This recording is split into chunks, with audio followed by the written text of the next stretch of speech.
So,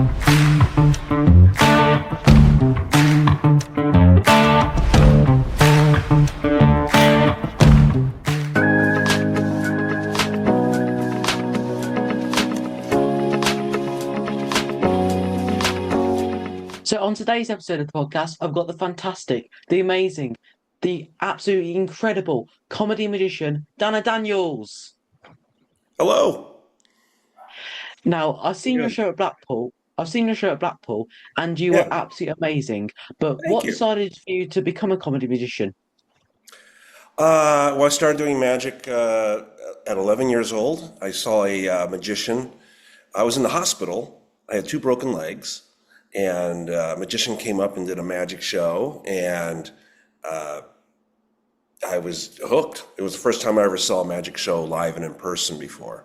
And so as soon as I got out of the hospital, my mom took me to a magic shop, and I found out that they had magic classes. So we signed up for the classes, and then when I was taking the classes, I found out about a magic club in town called the Long Beach Mystics, because I grew up in Long Beach, California, and so I went to one of their meetings, and it was a bunch of guys my age, or all the way up to 21, but it was like from 7 to 21. It was a junior magicians club, and that was, that's really what launched me, kept my interests and pursuit at it. Now, I tried every different kind of magic, you can think of. Growing up, I did a dove act, did illusions, and all that kind of stuff, and always underneath was humor. And then eventually I just went into full comedy magic, I would say, just after high school. And what was So, your first paid performance? oh, when I was 12, I had my first business card when I was 12, and I think I did a party at a neighbor's house, in their living room, and then I started doing, kids parties and stuff like that, and that was the launching of it. But full-time professionally, I would say I was 22 years old when I went full-time professional. And of course, no offense, but the main character of your show is Luigi the parrot. What Oh made you yes, decide? of course. What made you decide to put him inside the act? Well, I had a pet parrot. It was, and this is what happened. I was doing comedy magic. It was an interesting story, and I became a member of the Magic Castle, and I turned 21. And then my dream was to perform at the Magic Castle. And back then they used to have the auditions like the last Monday of the month in the Palace of Mystery. If you wanted to work on the stage, you actually did a live audition in front of a live audience in the palace, and you were given, I forget, 5 or 10 minutes, whatever, depending on how many acts were auditioning. And Peter Pitt, who was the booker of the castle back then, would host the show. And I went on, and my mind, I killed. I was like, oh man, he's going to come up to me with his book and say, well, what week do you want? And quite the opposite happened. He came up to me and he says, you know what? I can't book you. And I was like, really? Didn't you hear the audience reaction? He goes, you got great reaction. Your timing is impeccable. I mean, he was very complimentary, but he says, I can't book you. And I said, I don't understand. He says, well, I have 10 other acts doing the same act as you. And I had no response to him because I was doing all the same kind of tricks and all the same kind of jokes, some of the, and the stock jokes that go along with them and all that. And I was like, he's right. Okay, so I'm doing that, but I'm doing it well. But he was like, there's other guys doing that same thing. And he said, find something original and come back, and then we'll talk, So I was sitting at home. I was with the parrot, and my parrot used to like to chew things a lot. He was always going around trying to find something to chew on. So I would always I would see if he would chew on a playing card. So I gave him a playing card, and he started chewing on it. And then I thought that was funny. I thought, I could do something with that. So I came up with a bit, and it was just a comedy bit. It wasn't really a magic trick, but I did this whole thing where I would say, hey, I could read the bird's mind, my parrot's mind. Now to prove that, I'm going to have you and the parrot share some information so you can verify. I can read his mind, okay? And so I go, here, pick a card. And I'd have him pick a card, be any card.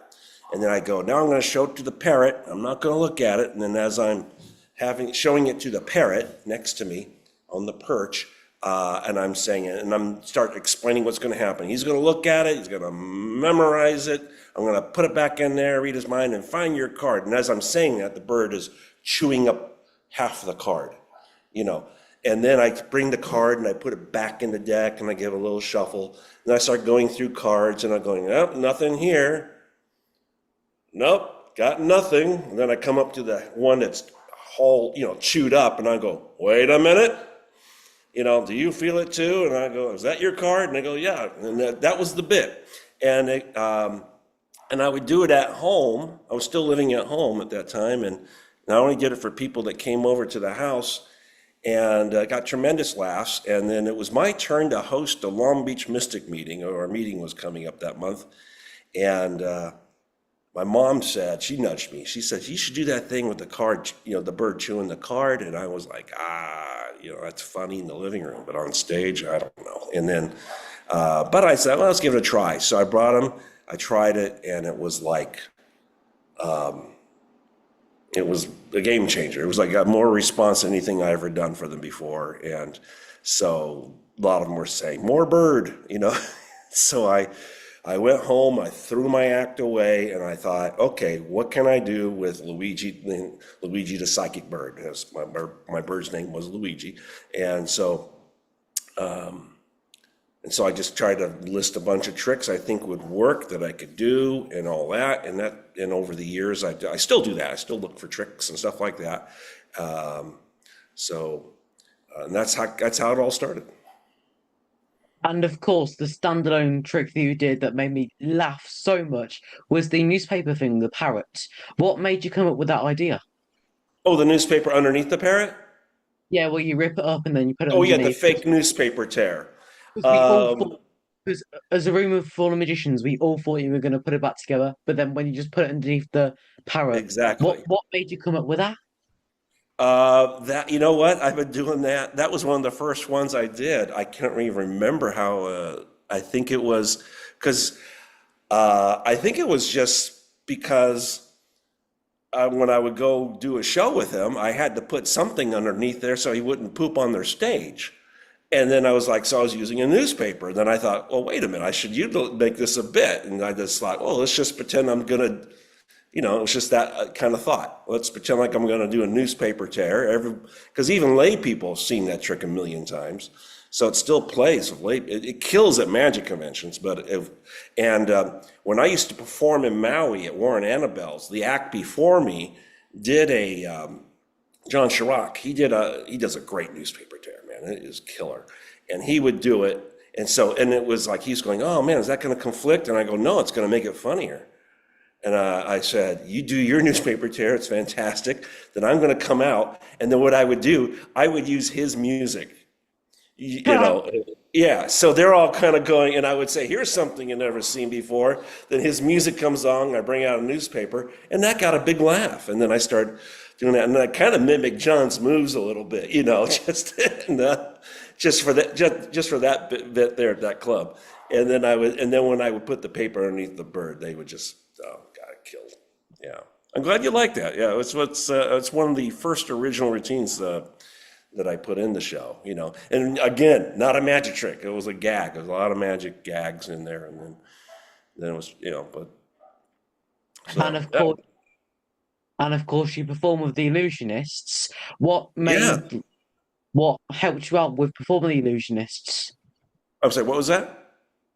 So what made your performance style different, or what helped you with perform How with did I the get into the illusionist, you mean? Or that? yeah. Oh, yeah. Well, I was performing at the Magic Castle, and Simon, who is the producer of the show, of the illusionist, was up there, and I guess he was scouting acts, and he came in and saw. I was doing my one-man show that week at the castle. I have a couple different one-man shows, and one of them is actually a one-man show with a piano player, and it's called The No Show, and I could if you have questions about that, I can tell you about that show. But I was doing that, and he saw it and just loved it.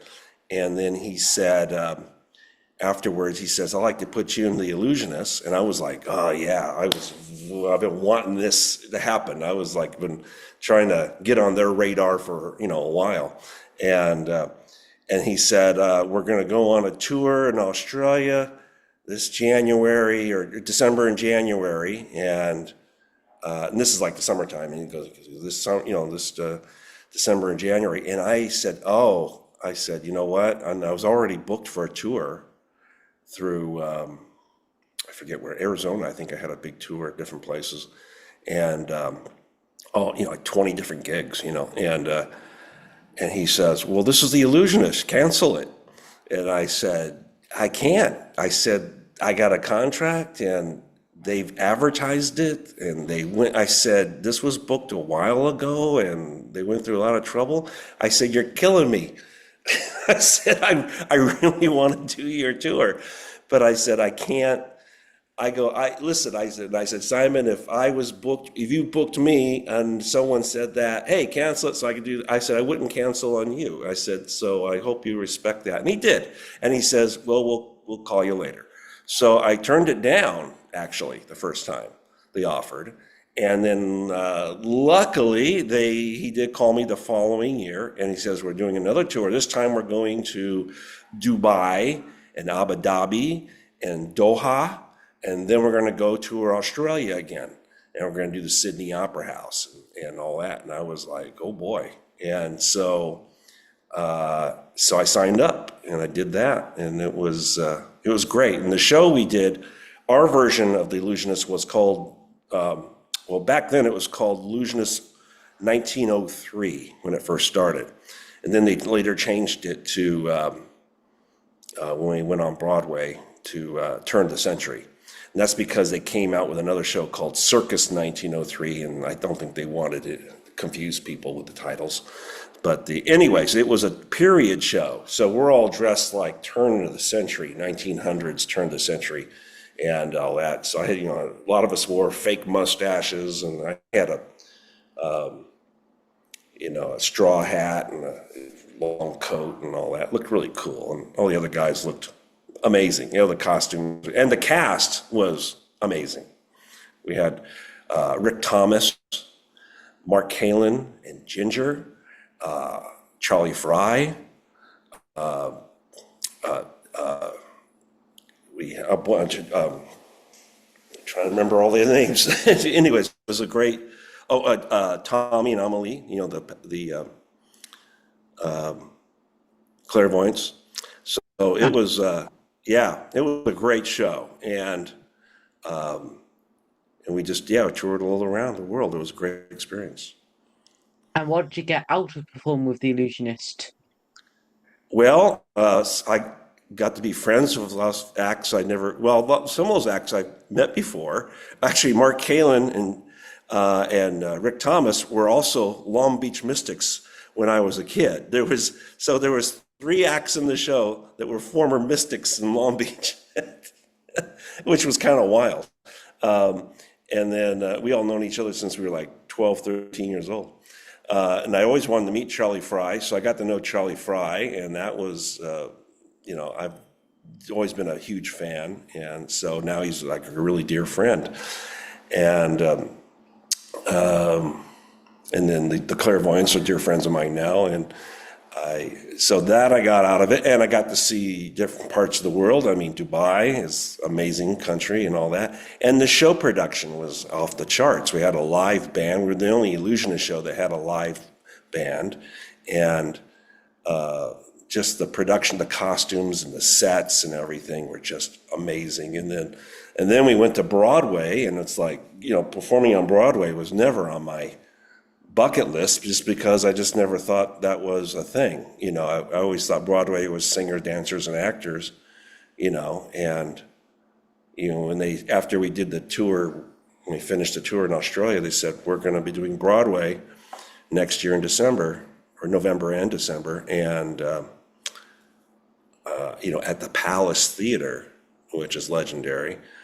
I was just like, this is unreal. And it was, it was like the Palace Theater is like just this amazing, beautiful, iconic theater. Houdini performed there.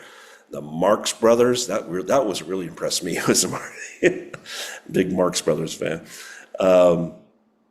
And just, that's sort of where vaudeville was created, was there at the Palace Theater. So, And of course, you performed on TV multiple times. What is the difference between performing to a live TV audience or performing to a sellout crowd? well, some of them have live audiences and some of them don't, or they're sort of a mixture of, or they're really far away. Yeah, I loved it when they had it, the audience is kind of closer, and all that, but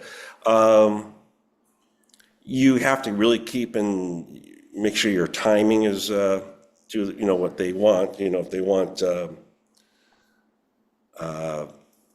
5 minutes, you got to do 5 minutes. You can't go over. And also, sometimes they want you involved using the host, or I did a lot of those, those TV news programs to promote shows too, and those are always interesting. But no, I've always had a lot of fun doing it. Doing some of the ones I've done were like, let's see, well, like Lance Burton's Magic Special, Taking It to the Streets. I actually performed on the street somewhere in downtown Vegas, and we had to, I was walking down the street with the parrot in my bag and looking for someone to grab to do some kind of trick with. It was so long ago, I can't remember what I did. So, but it was that was the whole theme, was Lance Burton's friends doing magic in the streets of Las Vegas. So it was like, but I looked kind of funny walking down there with the parrot, trying And to. is your act scripted or is it like partly scripted and mostly improvised or what do you Oh do? no, it's they hire you to do your act, so it's pretty much, just go and do it. So no, they don't script. I've never been scripted on a TV show as far as what to do. It's always hired just to do what I do. So. And what about in your regular act? Do you improvise or is it mostly scripted? Oh, I have a script. I do script everything, but I leave plenty of room there for improvising. I like to go, if anything, I look for any opportunity to go off track, and then I'll go back on track. And sometimes you go off track, and it's great, and it creates something new. And then I try to figure out how can I recreate that and make it happen every time sometimes. And then sometimes you go off track, and it's a disaster. So, but then when it's a disaster, you just come back and do the stuff on track, the stuff that you don't works, so you can go back on the rail, and they'll come back with you. It's like, but I've done it plenty of times that I have more hits than I have misses, because I think I learned, and I've taken a lot of improv classes, so I listen, I look for anything I can kind of grab to, and then you just kind of make something happen.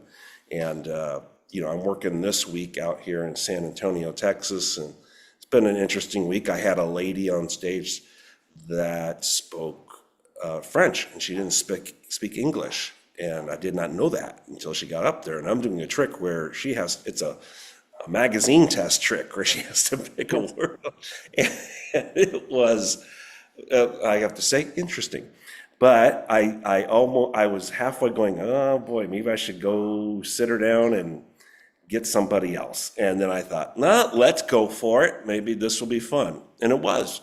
And we made it work. It happened. And it actually made the trick even more amazing because the audience thought, oh, this guy is, he does, it made it more amazing, because it was because of the language thing, so, and I played that up. So stuff like that makes it a lot of fun. Also made the Um, trick like 5 minutes longer. and also what moments, like, have there already been moments on the show that have been like a complete standout that wasn't scripted, but some like an audience came and did something wrong? One more time for that? Was it Hang on. Was there a funny, unexpected moment in your show? Like the funniest moment? an expected moment in the show? Yeah, Just in what general? so when you got like a spectator up on stage, what was like the funniest thing that's ever happened to you with a spectator? Like In previous podcasts, people have fallen down on the sub trunk. Like, what's happened to you? Oh my gosh. Well, oh boy. Let me think. There's a lot of stuff that's happened. Well, I used to do this routine. I do it once in a while still, where I would, because I juggle also, and I juggle a bowling ball with any two items borrowed from the audience, and and Wow. I and I'm pretty good at it. I've gotten pretty good at it. Sometimes I get stumped, but I practice with really small things like a tic tac mint, and something as big as a shoe. And that's all I say. I say it could be as small as a mint, as big as a shoe. I won't take anything bigger than that, and I won't juggle anything made of glass. Although I used to, but then stuff happened and it lands on the ground and breaks, and then the theater's Yeah. really bad too. So no more glass. But anyways, one time, and this was at Magic Castle, and I said any two objects, and I said I want to gather about 5 or 6 items. Then the audience will decide by applause which items I will juggle with the bowling ball. And this lady, I think she had a few drinks, came running up the second. She came running towards the stage, reaches underneath her dress, takes off her underwear, and throws it up there. So And so, and I was like, I don't want to touch this. you know? And so, everyone's cheering. yeah. So picked it up. And of course, the audience votes for the underwear. So I ended up juggling a bowling ball, women's underwear, and I forget something else, And so that was quite unexpected. And I've had, oh gosh, I know I have other stories. Nothing's popping in my mind though. A lot of fun stuff has happened on stage though. And of course, being a comedy magician myself, you know that comedy is a lot more harder than other types of magic. What advice would you give to a person who's already done magic but's wanting to get into comedy magic? Take an improv class. I would suggest that for anybody who wants to, that does anything. It helps you, it just frees up your mind and all that stuff and all that. Even if you're a plumber or something like that, they're a lot of fun and all that. But definitely take an improv class, and you can find them. Sometimes they're free. You can find them at the parks will offer them, and just look them up, and they're very valuable. I took a couple of years of that, and that really helped me think quicker and stuff like that, and look for the opportunities. And then I would just try things. For me, I would, when I get an idea for a joke, I would try it, and if it wasn't consistent, if it didn't get a consistent reaction, I take it out. And I say, oh yeah, and try to be original. Don't use the stock lines. And I'm guilty. Once in a while I'll slip in and do a stock line because they're pretty good and they're tempting. But I try to be as original as you can if you want to get noticed. So and then like when I write a routine, one of the methods I do. Is like I would take a piece of paper and I would write, like I do a routine with the cell phone. I don't know if you remember that one, where you have somebody call somebody on the phone, Oh yeah, and with the the bird's going to read their mind over the phone, And like when I came up with that idea, I've been doing that for over 30 years, but it was when cell phones started becoming a normal thing that people would carry. So what I did was I wrote down everything on a piece of paper on the side, everything that had to do with a cell phone or a phone call or something like that. I just made a list. It doesn't have to be funny, just anything. It could be a catchphrase from a TV commercial for phones or phone service or something like that. And anything, telephone pole, busy signal, which we don't really have anymore. Everything that you could think of. And I would just write these down just so I can look over at it. And then I would just start writing what I'm going to say on stage. And sometimes I didn't know what I was going to say. But I would just start writing, good evening, ladies and gentlemen, here's a bird. He's going to read, someone make a phone call. I'm just kind of describing the procedure of the trick. And as you're writing, I wouldn't type it, I would write it because your mind works differently when you write with a pencil and paper, at least for me it does. And, and as you're writing, um, ideas start popping in. You go, oh, like that. And then you look over the list, and then I go, and then it's like I did this one, I do this one joke where I say, you know, where I say a joke, and then I said, I go, well, that was a joke. And then to the person on the phone, and then I would go, oh, and then I would move over and go, well, is it funny now? There's a, you remember that old, I don't know if you remember, I don't know if they had it in England, the commercial, but it was like, can you hear me now? And they would move over, can you hear me now? It was an old commercial. And it was very popular. And so I changed it, is it funny now for the joke, And I got a great laugh, and it was consistent, so I always keep it in. And I still do the joke, even though that commercial's long gone, because people still say when they're talking to somebody, can you hear me now? So it's still a phrase in their head, even though that commercial doesn't exist. So yeah, if I write a joke and eventually if it stops getting a laugh because it becomes dated, or I'll take it out. But that one still works, and then and so I would work on that, and then construct the whole routine that way, bit by bit, and then eventually just doing it 100 times, it really forms itself to be. And throw out the stuff that's not consistent, and use the stuff that works, and And what separates a good magician to a fantastic magician?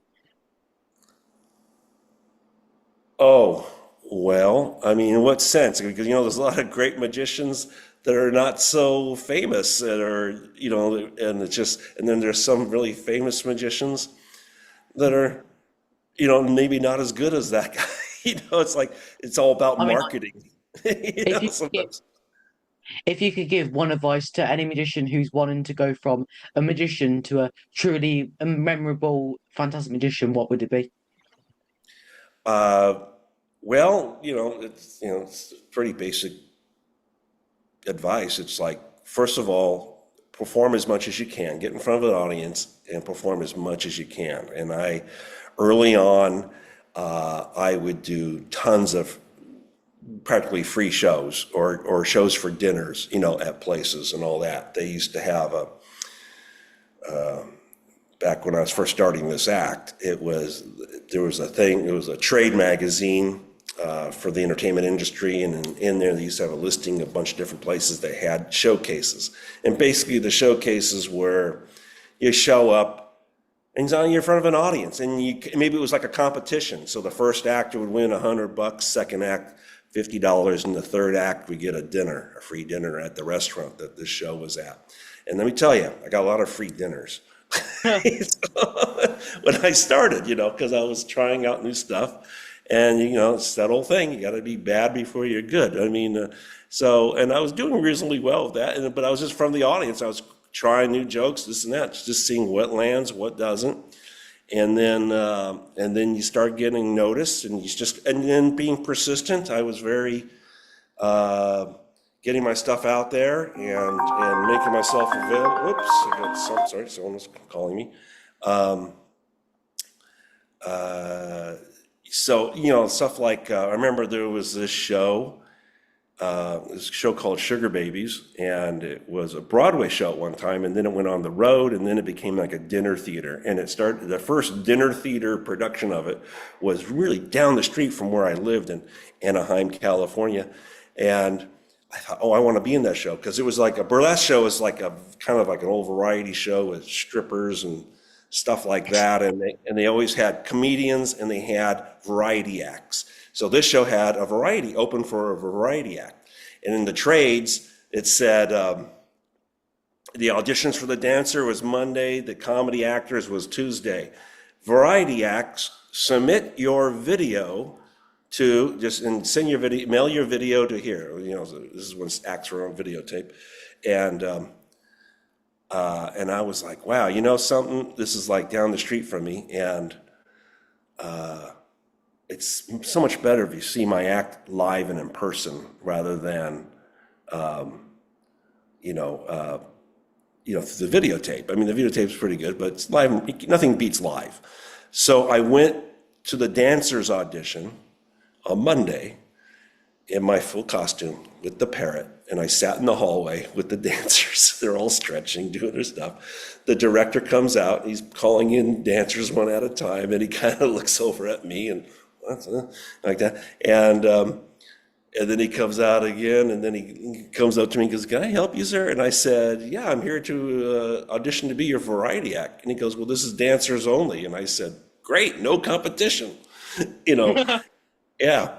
And he laughed and he says, "Well, I tell you what, we're going to finish auditioning all the dancers, and if we have time, we'll look at you." And I said, "Fair enough."